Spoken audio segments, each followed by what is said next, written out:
Well, filling your hot tub and balancing your water is actually a fairly simple and easy process, Aaron. Let's walk through the process.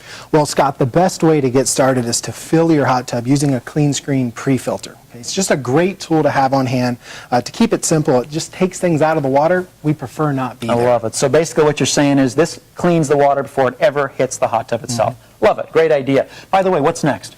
Well, it's important to have test strips on hand, okay? And test strips are a very easy way to determine the condition of your spa water in regards to pH, alkalinity, and calcium hardness. Very important. Regardless of any sanitizing system you're working with, it's important that those levels are properly balanced. In fact, the test strip bottle itself has an easy color match guide so you can see whether you need to increase or decrease any of the levels. Now, Aaron, you mentioned hardness. Specifically, what's the recommendation for a hardness level with the ACE system?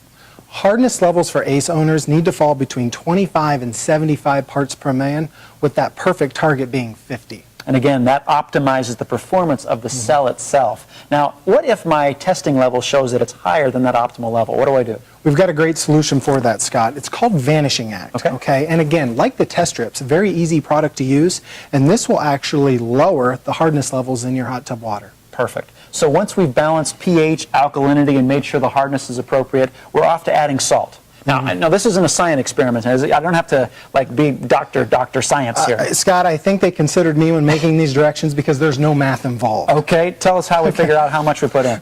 Well, every ACE system comes with a quick reference guide, okay? And just by knowing the name of your hot spring model, okay, that guide will explain how many cups of salt you need to add. Perfect. So I find my model, the corresponding number of cups, pour that number of cups into the filter compartment, turn on the jets, mixes things in, we're good to go. You got it. Excellent. Now again, we'll be showing you in just a few moments, should you wish to watch the next video, how to customize the control panel to the appropriate spa size as well as your user level to make sure we customize the experience to be right for you.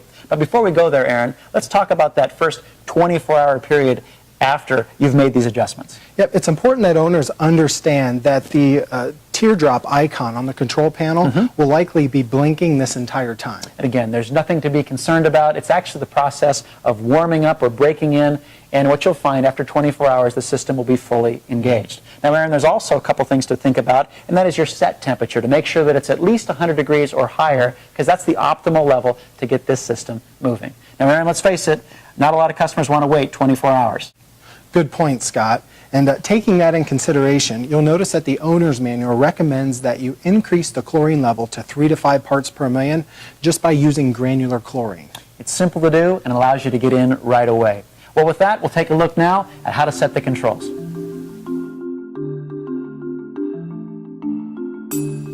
Now that the hot tub's been filled and the water's balanced, Aaron, it's time to communicate to the ACE system just how large a hot tub it needs to go to work for. So that'll be our first step, telling it the spa size. The second thing we'll communicate is what our anticipated level of use will be. Both super easy to do and detailed well in the owner's manual. But Aaron, give us a quick visual reference of how we set, first of all, spa size. To start, what you want to do is hit the options button. When you hit the options button, you'll see the words water care in the bottom right-hand corner. Press water care, and then you'll see the word setup in the bottom right-hand corner. Okay. Press setup. Now in the top right-hand corner, you'll see the words spa size. By hitting the spa size button, you now have the ability to move the spa size either up or down. Makes perfect sense. And since I looked in the owner's manual, I know my hot tub is correlated to the number 8. I would just simply go to this arrow, toggle up to 8, and then reach over and press the button that says confirm. Yes. Now, once we've confirmed that, it's time to go ahead and talk about anticipated level of usage. How do we get there? Again, hit the options button, press the water care button in the bottom right-hand corner, and then in the top right, you see a place where you can change your usage level. Perfect. So if I press that button, obviously it comes up again with the arrows to increase or decrease, and the same process goes. By the way, give us some advice. If you are using your hot tub between 3 and 4 days a week, what should we initially set this for? A great place to start, and according to the owner's manual, would be a use level of 3. Perfect. So once that's set and confirmed, we're good to go. So there's a great start with the control panel.